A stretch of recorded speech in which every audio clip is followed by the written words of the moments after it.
Halo teman-teman, saya sedang buka kelas yang namanya X Mentoring. Di situ akan ada bimbingan bagaimana caranya bikin nama Anda menjadi lebih besar dan bagaimana Anda bisa punya produk sendiri, merek Anda sendiri, dan bagaimana cara melariskannya.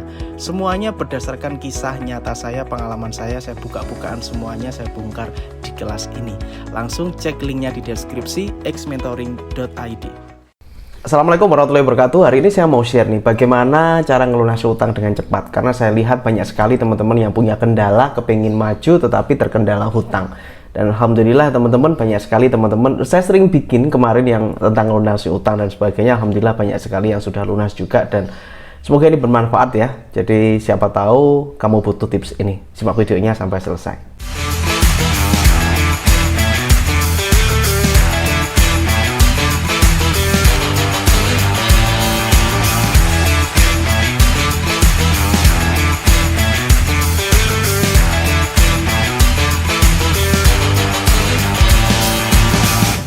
Sebelum kita mulai videonya, saya ingin Anda menuliskan doa terbaik Anda di komentar. Tuliskan doa terbaik Anda di bawah ya, agar diaminkan oleh ratusan ribu viewer channel ini.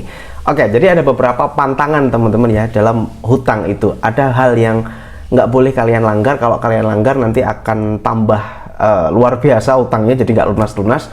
Dan saya rekomendasikan beberapa tips untuk Anda yang bisa Anda praktekkan. Nice. Ini seperti Anda, saya pun juga pernah terbelenggu hutang riba gitu ya, ratusan juta saya pernah, yang alhamdulillah sudah lunas.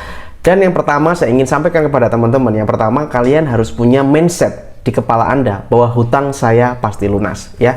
Saya mengatakan ini di awal video ini karena saya paham ya, banyak teman-teman itu yang pesimis gara-gara utang. Pesimis.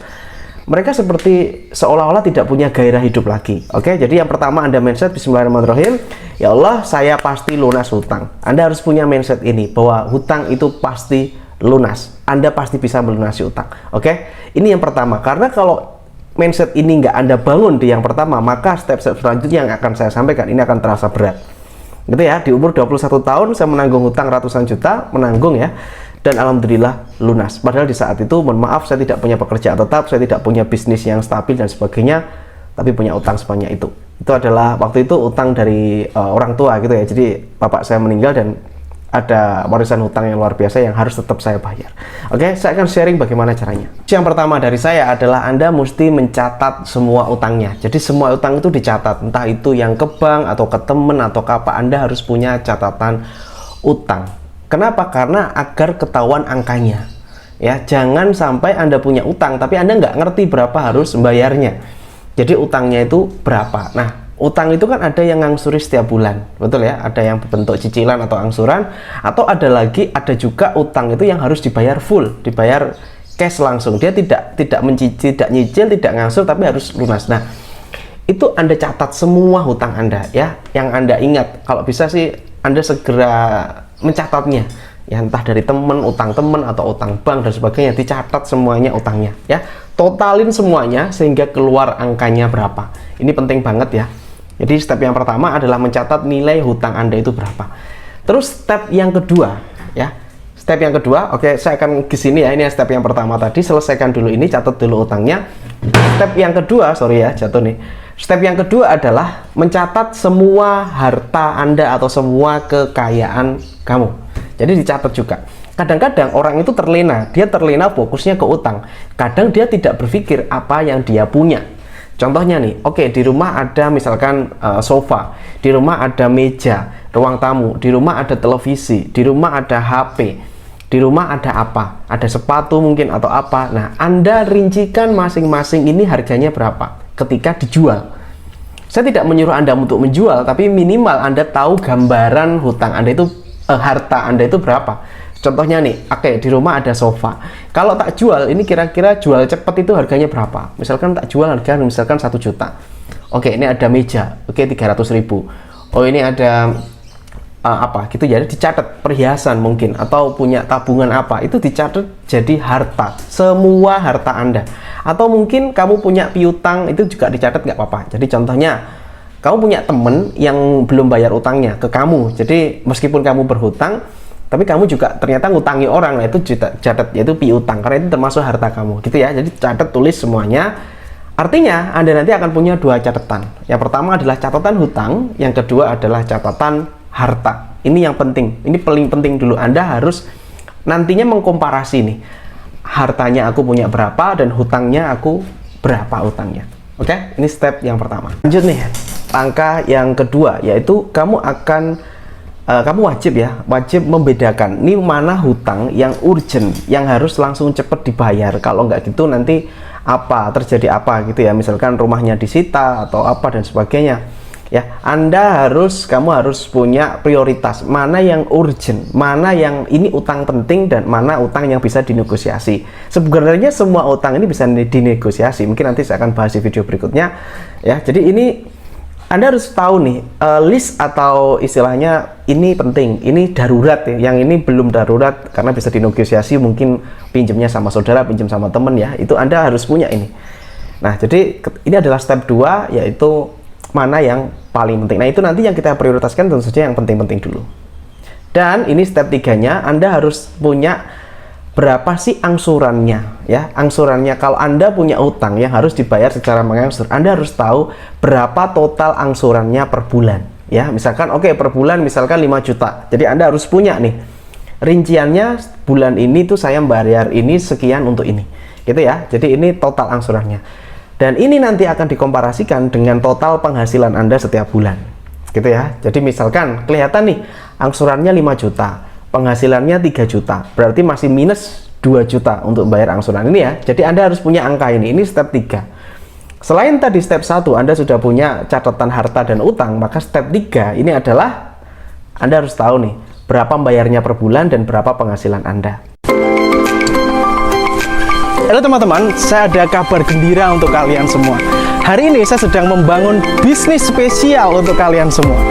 Dan di bisnis ini saya namakan bisnis anti gagal. Karena saya menggaransi Anda anti gagal, anti rugi. Kita mulai gebrakan di Indonesia. Dan ini adalah satu-satunya dan pertama kali di Indonesia. Saya mengharapkan Anda untuk ikut di peluang ini. Anda akan saya bimbing langsung, mulai dari nol hingga Anda bisa berpenghasilan di bisnis anti gagal ini. Jika kamu berminat, silakan langsung hubunginya di deskripsi bisnis anti gagal dan Anda langsung bisa berinteraksi langsung dengan saya. Saya tunggu Anda untuk bergabung. Oke, fine. Nah, setelah Anda memiliki itu, udah biasanya mohon maaf banget, biasanya itu kurang. Penghasilan bulanan sama angsuran itu kurang, sehingga kepalanya puyeng, sehingga bingung gitu ya. Nah, jadi goalnya selanjutnya adalah menambah pemasukan. Anda harus sadar bahwa dengan penghasilan Anda hari ini, Anda itu nggak bisa untuk nyicil, ini kurang. Berarti apa yang dilakukan? Mencari peluang, menambah bisnis, usaha baru, atau melakukan melakukan yang berbeda dari apa yang hari ini Anda lakukan. Kenapa kalau saya bilang begitu? Anda harus melakukan sebuah lompatan tambahan penghasilan. Ibarat ember Anda itu harus banyak. Kalau Anda hanya mengandalkan ember yang hari ini Anda lakukan, oke, Anda sudah jelas nih, ember yang hari ini saya kerjakan, saya menghasilkan sekian.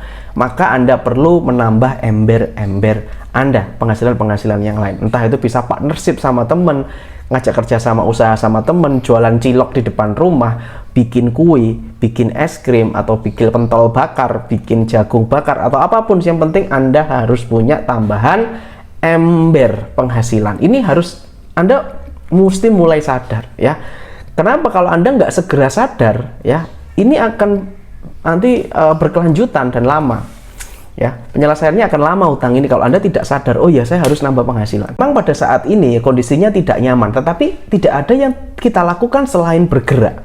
Nah, mohon maaf banget, biasanya orang-orang yang susah ngelunasi utang. Karena apa? Karena dia itu memang sudah tenggelam dalam kondisinya sedih. Orang yang sedih itu kan loyo, lemes. Mereka malas untuk bergerak. Padahal sebenarnya ini kita harus bergerak. Orang yang punya utang itu jangan diem aja. Orang yang punya utang harus bergerak, menambah ember-ember penghasilan. Saya tidak ingin Anda terjerumus ke dalam hal-hal yang membuat itu jalan pintas. Hati-hati ya, hati-hati. Banyak sekali tawaran-tawaran lunas hutang, Anda investasi sekian, Anda dapat bagi hasil sekian persen dan sebagainya, yang kadang itu nggak jelas, yang mengakibatkan uang Anda malah akan hangus, akan hilang. Jadi ketika saya memberikan saran ini, saran saya adalah carilah usaha atau dagang yang tetap Anda bisa kontrol sendiri. Jangan langsung titipin orang, oke kamu usaha seperti itu. Iya kalau benar usahanya, nanti kalau nggak benar gimana? Anda malah akan terperosok finansial keuangan Anda. Oke? Jadi ini Anda mesti hati-hati dan waspada, tapi tetap gerak, Ingat kata-kata saya dan mungkin ulangi ini 3 kali atau berapa, tetap gerak terus. Karena orang punya utang jangan diam. Kalau diam, wah bahaya. 4, dan ini wajib. Saya bilang ini wajib biar cepat lunas. Anda ingin cepat lunas kan utangnya ya? Yaitu tekan gaya hidup serendah-rendahnya, seminim mungkin. Anda harus menekan ini. Gitu ya, jadi makanannya pun dikontrol nih, jangan makan di luar dulu deh, kita tahan dulu, oke, makan di luar mungkin yang murah-murah boleh lah, tapi nggak usah bermewah-mewahan ya. Hindari ya, ini yang step keempat adalah hindari tambah utang. Jangan kamu utang untuk bayar utang yang ini, jangan, tidak seperti itu cara kerjanya untuk melunasi utang. Ini justru akan menambah beban gitu ya, akan menambah beban, kecuali ada donatur nih, ada orang yang mau minjemi tanpa bunga gitu, oke lah, fine, kita ambil nggak apa-apa, minjem ya ini, tapi tetap ini tanpa bunga ya. Habis itu dibayarkan ke yang darurat tadi dulu, karena itu kan berbunga biasanya, yang darurat itu berbunga dan tambah lama tambah ini luar biasa gitu ya, bank itu gokil lah. Nah oke, jadi tekan gaya hidup Anda serendah-rendahnya, nggak masalah, Anda nggak usah terlalu memperhatikan orang bilang apa dan sebagainya. Oke. Nah mas, misalkan saya punya motor nih mas, saya jual gimana? Ya jual aja. Kalau punya mobil jual aja gitu ya, tidak usah takut tetangga bilang wah nggak punya mobil lagi dan sebagainya. Enggak ya, ketika saya melakukan pelunasan itu bener-bener saya berpasrah jadi 0 gitu. Nggak apa-apa jadi 0 itu lebih baik ya daripada minus ya. Dengarkan kata saya, 0 itu lebih baik daripada minus. Ketika Anda berhutang, Anda itu minus gitu ya, jadi jadilah 0 ini sebenarnya enak banget teman-teman. Ketika kita nggak punya utang itu enak banget pikiran. Jadi misalkan nih kita nggak kuat ngangsur apa, kalau misalkan kita udah nggak kuat, daripada kita jadi beban, ya udah kasih aja udah. Misalkan kita ada angsuran motor, misalkan kita nggak bisa, ya cari solusi lah, entah itu motornya dikembalikan ke dealer, minta kembalian atau gimana. Yang penting ya memang kita ini lagi ngelepasin beban gitu ya, kita ngelepasin beban daripada kita naiki motor itu terus kita nanti jadi beban terus ya. Jadi mending lepas aja dah, lepas nggak apa-apa. Kembali 0 itu lebih baik daripada minus ya, daripada minus. Sedih pak minus itu. Step kelima, dan saya bisa bilang ini adalah yang nomor 1 juga gitu ya. Ini penting banget, banyak orang lupa. Ketika Anda berhutang, Anda pasrahkan diri Anda ke Allah Subhanahu wa Ta'ala. Kita harus berpasrah jadi 0. Ya Allah, sudah saya pasrah dengan Engkau ya Allah, saya tahu Engkau maha kaya gitu ya. Jadi pasrah 100%, ibadahnya ditingkatin, ibadahnya ingat ditingkatkan, dan ingat Anda tidak wajib sedekah ya. Kenapa? Karena diprioritaskan bayar utang. Bayar utang ini lebih mulia daripada sedekah gitu loh. Ini wajib, sedekah itu kan sunnah, tapi kalau kita punya utang itu wajib dibayar ya. Jadi ibadahnya dikencengin ya, sholat wajibnya, sholat sunnahnya, baca Qur'annya ya, nempel terus sama tempat ibadah, itu keren banget ya. Jadi berpasrah, tapi tetap usaha ya, kerja, dagang dan sebagainya tetap Anda lakukan, itu diniatkan ibadah.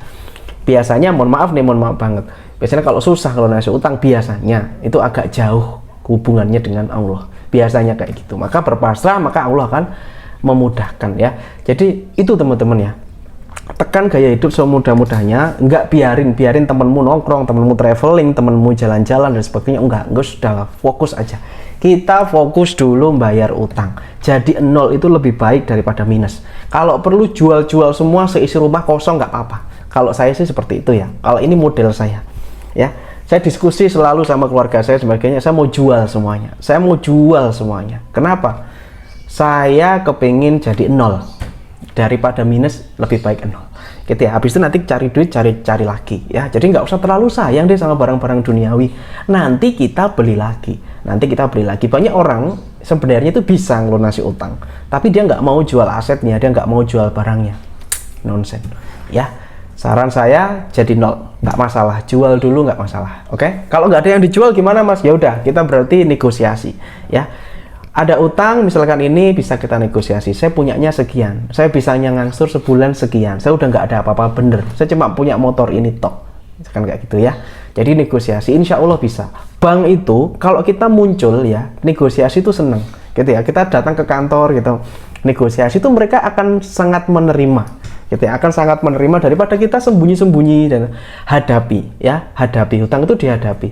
Kalau kita lari-lari terus nutup rumah terus itu jengkel loh orangnya gitu loh. Kalau jengkel nanti akan susah diajak negosiasi. Tapi kalau kita hadir, kita datang, udah nggak usah takut, nggak usah ini, udah pokoknya kita datang aja, kita hadir aja tuh mereka kita udah gentleman gitu loh, kita udah gentle karena kita kan berani utang ya berani bayar ya. Oke. Nah itu dia teman-teman, dikencengin ya hubungannya sama Allah, dideketin, sama ngepres gaya hidupnya ditekan seminim mungkin, habis itu pendapatannya digenjot sebesar mungkin. Jadi kuncinya itu di situ teman-teman. Dan jangan ragu menjual barang-barang ini ya. Kenapa? Karena itu semuanya nanti bisa beli lagi, semuanya bisa beli lagi kan di toko masih ada, nggak perlu khawatir. Oke, bismillahirrahmanirrahim. Saya doakan teman-teman lunas rezekinya dan teman-teman mungkin bisa sharing di bawah ya. Alhamdulillahirrahmanirrahim. Saya doakan semoga teman-teman sukses ya dan jadi nol itu enak. Kita nggak punya utang itu enak rasanya. Dan mohon maaf, kita akan merasa lebih kaya daripada yang di sana kelihatan mentereng ya naik mobil tapi utang gitu ya. Kita akan lebih mentereng naik motor tapi cash atau jalan kaki tapi nggak punya utang. Prinsipnya di situ ya. Oke, semoga bermanfaat. Assalamualaikum warahmatullahi wabarakatuh. Have a nice day and good luck. Salam laris manis.